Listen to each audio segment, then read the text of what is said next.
being generalist versus specialist, which better?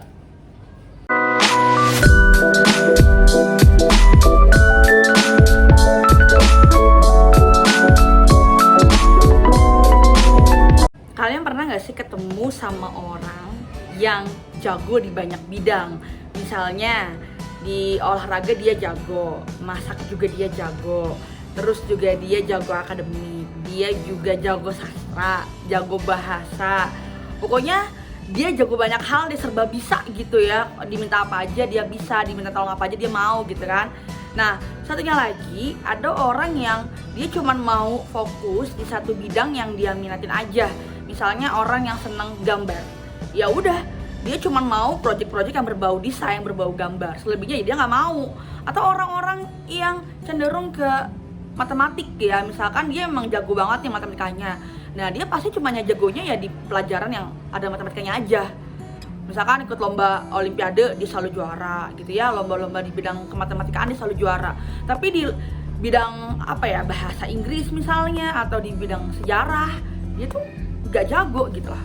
Nah, tahu nggak sih perbedaan dari kedua orang ini?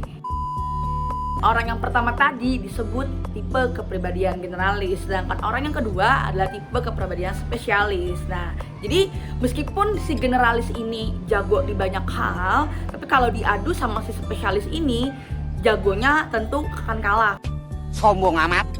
Karena yang spesialis ini dia bener-bener lebih mendalam dan memang bener-bener spesifik di bidangnya gitu. Jadi misalkan kalau tadi si generalis juga bisa matematika, tapi matematikanya dia nggak ada apa-apanya dibanding matematikanya si spesialis ini. Dia cuman bisa, tapi nggak bisa ngelewatin si spesialis ini gitu loh. Mungkin ya sekedar bisa tapi nggak jago ya, nggak yang pro banget kayak si spesialis. Jadi bedanya dua orang general dan spesialis. Kalau general itu dia serba bisa banyak hal, tapi mungkin tidak terlalu mendalam, tidak terlalu spesifik si spesialis. Sementara si spesialis ini dia nggak bisa banyak hal, dia hanya fokus di satu bidang yang dia minatin aja, yang dia suka aja, tapi dia pro banget, dia spesialis banget. Makanya kenapa ada dokter spesialis gitu ya, dia harus pilih dia mau spesifikasinya tuh menangani apa. Misalkan spesialis mata, ya udah fokusnya untuk menangani pasien yang bermasalah di matanya, atau spesialis jantung, atau spesialis anak. Nah, yang dokter umum tadi itu namanya general, kan artinya semua penyakit apa aja dia bisa. Sama kayak guru juga,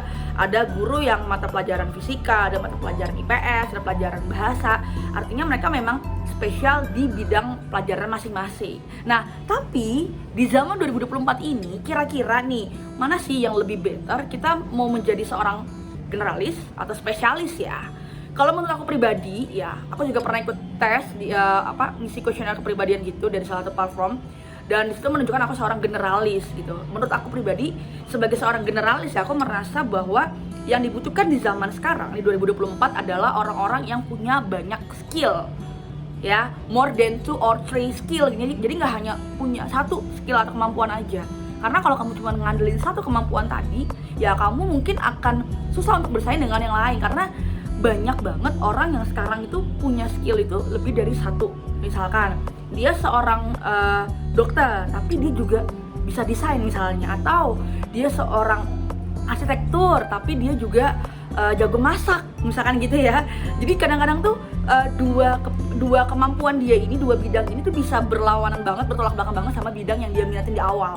So ya ini sebenarnya peluang nggak sih, nambah peluang kamu dibanding kamu hanya fokus ke satu bidang yang kamu suka, yang kamu memang pro, tapi ketika kamu dioper atau dikasih challenge ke bidang lain, kamu nggak bisa gitu loh. Ya, di zaman yang semaju sekarang, kalau kamu punya lebih dari satu skill, kamu akan terpakai di mana aja. Kamu akan lebih punya banyak chance atau peluang untuk bisa ngedapetin banyak pencapaian gitu loh. Misalkan kalau dalam kerjaan, ya kamu bisa punya banyak side job, nggak hanya fokus dari job utama kamu aja. Kan lumayan kan, bisa nambahin income dari nggak hanya dari satu bidang, tapi bisa dari berbagai bidang. Misalkan kayak seorang guru gitu kan ya, di side jobnya apa selain dia ngajar bimbel misalnya, mungkin dia nanti bikin usaha catering. Tapi kalau kamu tipikal orang yang nggak bisa kebagi fokusnya atau hanya bisa fokus ke satu bidang atau satu hal aja, ya menurut aku sih better kamu jadi seorang spesialis ya. Tapi kamu bener-bener mendalami banget sampai pro banget, misalnya kamu jago di bidang bahasa Inggris ya, kamu harus bener-bener expert, bahkan sampai jadi pengajar bahasa Inggris misalnya gitu ya. Atau misalnya kamu memang punya keahlian di bidang desain, nah jadikan keahlian kamu ini sebagai ladang utama kamu untuk cari cuan. Sekarang kamu pilih deh, menurut kamu tipe kepribadian apa nih yang paling kamu butuhin sekarang, generalis atau spesialis? Tulis di kolom komentar ya.